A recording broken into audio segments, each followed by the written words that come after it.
keessa tokko jedhamee akkam furtaateen sun akkam isaan godhan.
Maantu to'atu qaama mootummaati.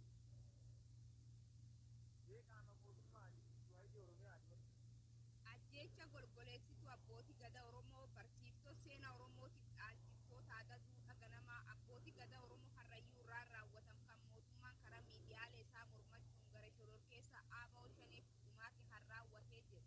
Mee dhuguma san akkamiin beektan akka mootummaa hin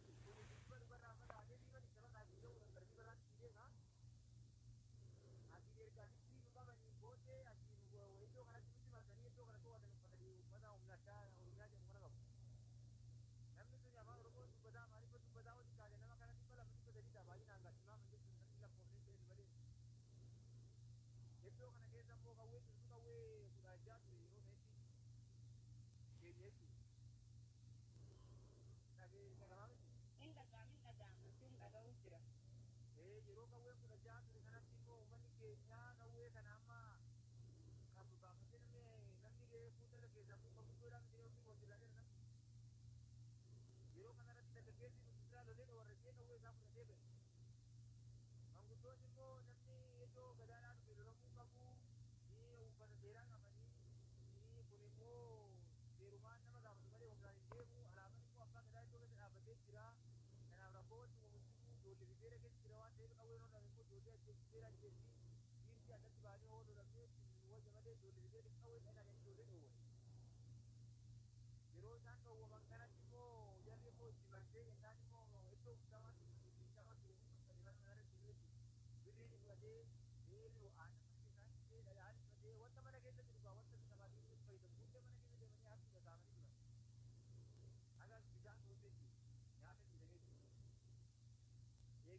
Yoo sarreeban summaan balleessanii jedhani sarreeban.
jedhama maqaan isaa. Geetachoo jedhama. Ayyee.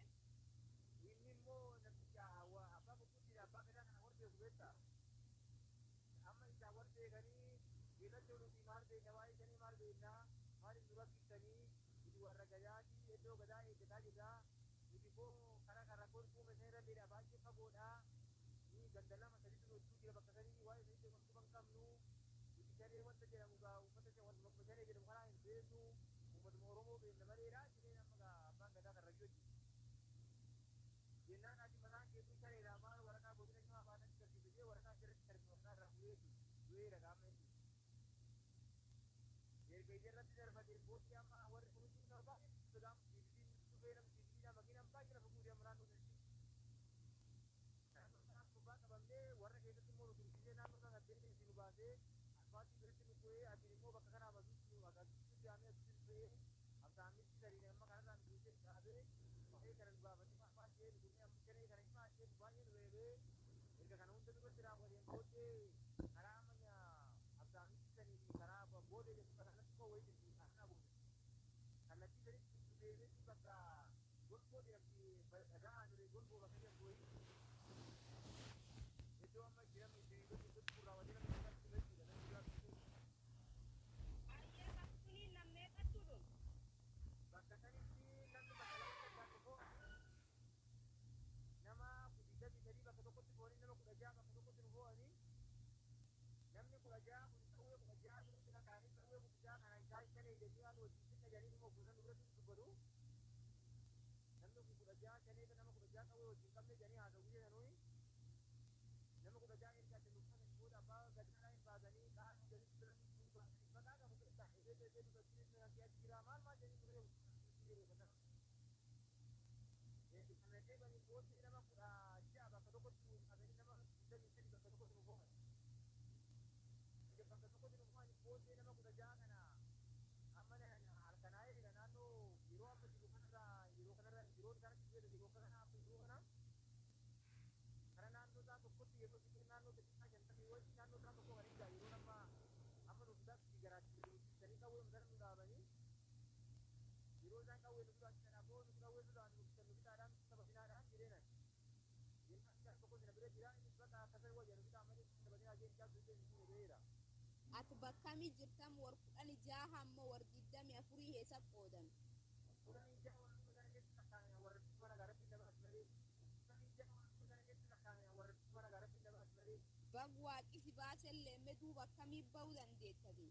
Akkinitti bahuu danda'ee warri hunduu hiriiree tursiisan garaagara lamatti kan nu gombisanii erga nu gombisanii booda qawwee mataa gubbaa nu dhaabanii shanee kan nu gaafatu toora jiru maali waa hedduu kitaaba kan nu bitanii jeenan maali hoogganan jiru akka kana jedhu bitaa jeen bitaa tokko fila cinaa kan booda nama hajar qabnu ga'e amma naannoo isaa tokko hingaa hajar qabnu bitee jiru gaa namni akkatti hiriiree tunga nama 16 waan ta'eef jalqaba garafarraa hin jalqabe hin ta'e namtichi abbaa gurgura abbaa gadaa kan rayyoo erga inni dhaabee booddee ammaan immoo jiru sana dubbaan inni ta'e namtichi nuti harkaa fudhaale gubbaatti dhahee kophii kana gubbaa nama deessu isaan kun jiraana utaalee dubartuun isaanii namni 16 bakka jiisa sanii waliin jennee akka isaa bakka nama tokko gara kalee jaraa namni 13